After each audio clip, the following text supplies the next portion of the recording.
আমি যাইয়া দেখলাম যে মাথা এখানি পুরা ডাবাই থইছে, খালি হাত আর পুরা মানে বডিটা মানে দেয়া যাইতেছে, পুরা ডাবাই নেই কিন্তু মানে মাজাটা আর হইলো হাতটা মানে দেখা যাইতেছে, আর মুখের কোনো চিহ্ন নেই। চুরির মধ্যে চিকন একটা চুরি দেখলাম, কেমিক্যালের একটা চুরি দিয়ে গেলাম চিকন, আর কোনো কিছু গলা ডলা অন্য কিছু দেখা গেছে না, গলা পর্যন্ত ডাবাই না কানে ওটা বোঝা গেছে না, একবার পুরা মাথা পুরা ডাবাই না কেদা দেয়া, এইটুকু দেখিলাম। কালীহাতিতে এক বৃদ্ধ মহিলা লাশ উদ্ধার। টাঙ্গাইলের কালীহাতিতে পার্খি ইউনিয়নের আউলিয়াবাদ মাঝিপাড়া থেকে এক বৃদ্ধ মহিলার লাশ উদ্ধার করেছে পুলিশ। শনিবার 5 এপ্রিল সকালে উপজেলার পার্খি ইউনিয়নের আউলিয়াবাদ মাঝিপাড়া সাঁতারের সেচ পাম্পের কৃষি জমির লালুমাজির ধানের জমির মধ্য থেকে লাশটি উদ্ধার করা হয়। লাশটি উপজেলার পার্খি ইউনিয়নের আউলিয়াবাদ মাঝিপাড়া গ্রামের মৃত চানমের স্ত্রী ফয়জুল নেসা লেবুর। নিহতের মেয়ে কদবানু হাসিনা ও শম্পা জানান, আমার মা নফল রোজা রাখার কথা ছিল, এজন্য আমি গত রাতে 3টার সময় মাকে ডাকতে গেলে তখন মা ঘুমিয়েছিল।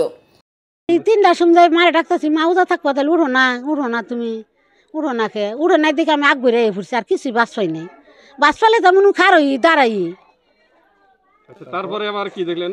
তারপরে যাই দিই যে দুয়ার চাফাই না, সকালে ফজর নামাজ পড়ে যাইয়া কন্দি যে বাতি চলতেছে, ওই বাতিও নিবা না আজকে মা, কারণ কি? তাহলে ডায়াবেটিস মানুষ, আমার ডায়াবেটিস উঠিরও ডায়াবেটিস, 8 পার যায়, উঠিও ডাক দেয় আমার, আমি উঠিরও ডাক দিই, তাহলে উঠো 8 পার যাবি না দিই, আবার আমি ডাক দিই মা 8 পার যাবে না উঠো, তাহলে ওই 8 পার যাই। তা আজকে দেখি না, তা বেকার কাছে পড়তা হয়ে করছে, আঙ মার দেখছো, আঙ মারে যে দেখি না আজকে, মা কোনো গেল তাহলে। আপনার ভাই কয়টা? ভাই হলো 3টা। ভাইয়েরা কোথায় থাকে? এক ভাই বিদেশ থাকে আর 2 ভাই দেশে, ছোটটা আর বড়টা। বাড়িতে কে কে থাকে? ওই বাড়িতে যে আমার ভাই ফজল জায়গা, ছোটটা তো হসুর বাড়ি গেছে গা, কালকে হসুর বাড়ি গেছে গা, বাড়িতে একাই মা আইছে। ভাইয়ের ছেলে আছে? না, ভাইয়ের ছেলে ছোট বহে ওগুলো 8-এ। মানে কি মনে হচ্ছে এটাতে, কি মনে হচ্ছে মূলত? আমি কিন্তু তো পারি না, আঙ্গো মনে সন্দেহ নাই গো, মাইসে মারছে, এরা সন্দেহ হয় না মনে, আঙ্গো মার তো শত্রু আসল, আঙ্গো মার যে নুক গেছে নুই খাইছে, যে নু পিন্দিছে নুই, যে বাবার কাছে নি বইছে, কইছি যে তুমি যে নুই যাই হেন তোমার খাবার দাও। ওরে মা, আমরা তো জানি না, আজকে সকালে ভাই বুতে ফোন দিছে, ফুবু আঙ্গ বুড়ে পাই না, আঙ্গ কিবা কথা পাস না, তাহলে কইছি যে আমার মা নাই কে। আবার ফজরের নামাজের পরে মাকে ডাকতে গেলে তখন দেখি ঘরের দরজা জানালা বন্ধ। তারপরে সবাইকে জানালে সবাই এদিকে সেদিকে খোঁজাখুঁজি করি। নিহতের বড় ভাই ঘাটাইল উপজেলার কদমতলী গ্রামের আব্দুল মালিক জানান, আমার ছোট বোন সহজ সরল, তার কোনো শত্রু নেই। আমার আপন বোন, আমি কদমতলী থেকে আসছি। আপন বোন? জি। মানে কি জানতে পারছেন যে কি ঘটছে? আচ্ছা, কিছু জানতে পারলাম না এখন পর্যন্ত। আমি শুনলাম যে তারা ধান খেতে খোঁজ করছে, এখান থেকে শেষ নিয়েছে, এভাবে তারা অনুসন্ধান করে পাইছে, এতটুকু জানি আমি। ওই আমি আনতে গেছি কাপড় চোপড় নিয়ে, তো যাই দেখি যে কান্দে রক্ত বেরোতেছে, আর গলায় অন্যের একটা মোটা চেনা ছিল, আগে যে মালয়েশিয়া থেকে আনতে ওই মোটা সাইজগুলো ওইগুলা, আর কানের দোলা ছিল সুন্দর। তো প্রকৃত মনে হচ্ছে এই কারণে যে আপনার গয়নার কারণে এই মৃত্যুটা সংঘটিত হয়েছে। পুলিশ ও স্থানীয় সূত্রে জানা যায়, উপজেলার পার্খি ইউনিয়নের আউলিয়াবাদ মাঝিপাড়া ফয়জুল নেসা লেবু এক বিধবা বৃদ্ধ মহিলাকে শনিবার শেষ রাতের কোনো এক সময় তাকে হত্যা করে বোরধান ক্ষেতের মাঝখানে ফেলে রেখেছে। ওই দিন ভোরে সেচ পাম্পের মালিক ও ড্রাইভার সাত্তার মিয়া কৃষি জমি দেখতে গিয়ে তার মৃতদেহ পড়ে দেখে। নিহতের পরিবারকে জানালে তারা পুলিশকে খবর দেয়। কালীহাতি থানার অফিসার ইনচার্জ মোহাম্মদ আবুল কালাম ভুইয়া জানান, পার্খি ইউনিয়নের আউলিয়াবাদ মাঝিপাড়া থেকে এক বৃদ্ধ মহিলার লাশ দেখে খবর দেয় এলাকাবাসী।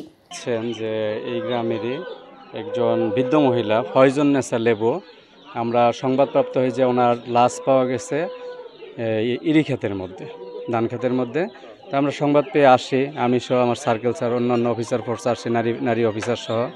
তো লাশ আমরা পাই কাদা মাখা অবস্থায়, চেহারা মাথার মধ্যে কাদা মাখা অবস্থায় পাই।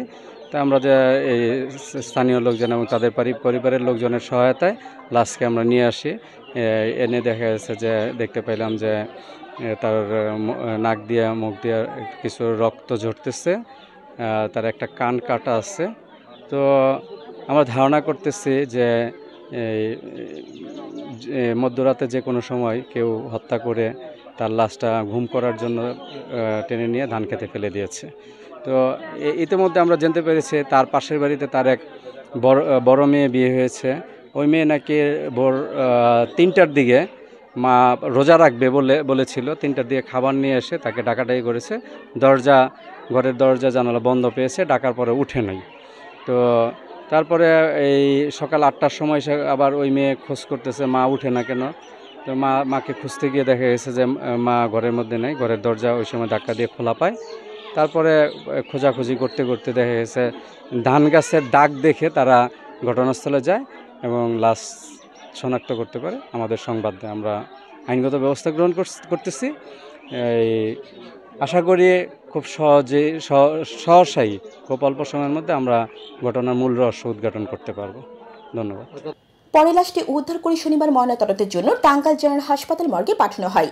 ময়নাতদন্তের প্রতিবেদন পাওয়ার পর মৃত্যুর আসল কারণ জানা যাবে। তিনি আরো জানান, এটা অবশ্যই মার্ডার করা হয়েছে।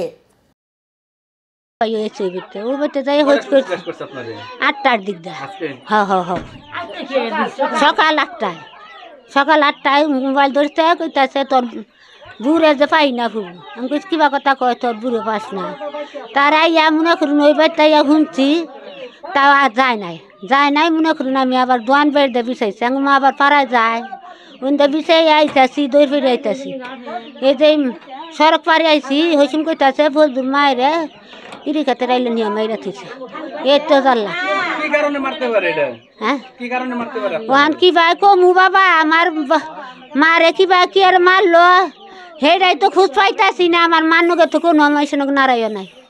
আমরা যে 6টা বুই না, আমরা ভাইয়া কোনো দিন নাড়ি করি না। আমার 3টা ভাই যে 3টা ভাই আমার কোনো সময় মানুষ নাড়ি করি নাই। আমার বড় ভাই এই খাবার দিছে, আমার বড় ভাই যত্ন করছে। কোনো দিন আমি কইছি মারে কইল কথা কইস না। আমার বুন ভাইয়া কইছে মারে যদি কথা কস ওই বুনেই ধরবো, আর কই ধরুক না ধরুক ওই বুনেই ধরবো। আমি আঙ্গ মারে কষ্ট দিবার দেই নাই। ভাইয়ে খবরই কইছি রে।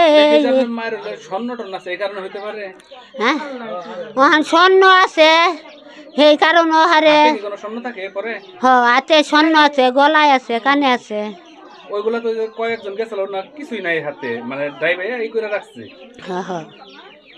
ওখান কি ভাই কমু বাবা, কি কারণে মারছে তোমরা নিয়ে একটু করবা, দেখবা আমার মায়ের খেরাম নিয়ে মারলো, সেইটা তোমার কাছে আবদার। তা হাতের ছাপ তো ওই জন্য জুতাটা হয়েছে বাবা, জুতাটাও পরীক্ষা করবা।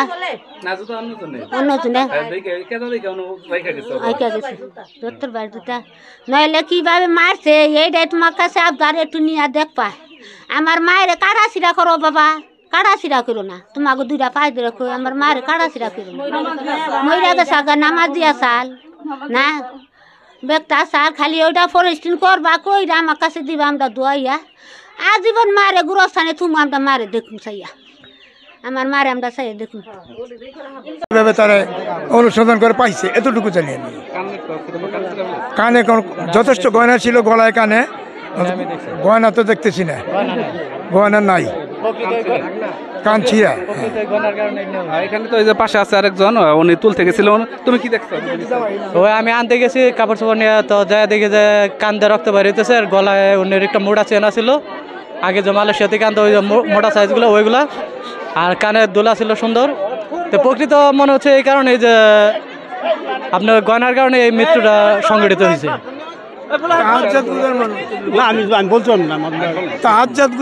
জীবনে নামাজ কাজা করে না, বৃদ্ধ মানুষ কারোর সঙ্গে কোনো তার দ্বন্দ্ব নাই। এরকম আমরা যতটুকু জানি সবই জানি আল্লাহর রহমতে।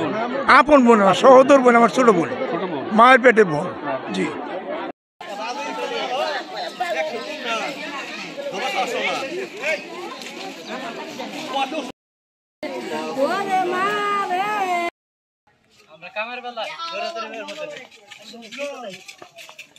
একটা মানুষ একটা মানুষ নেই ধরবার নাকি।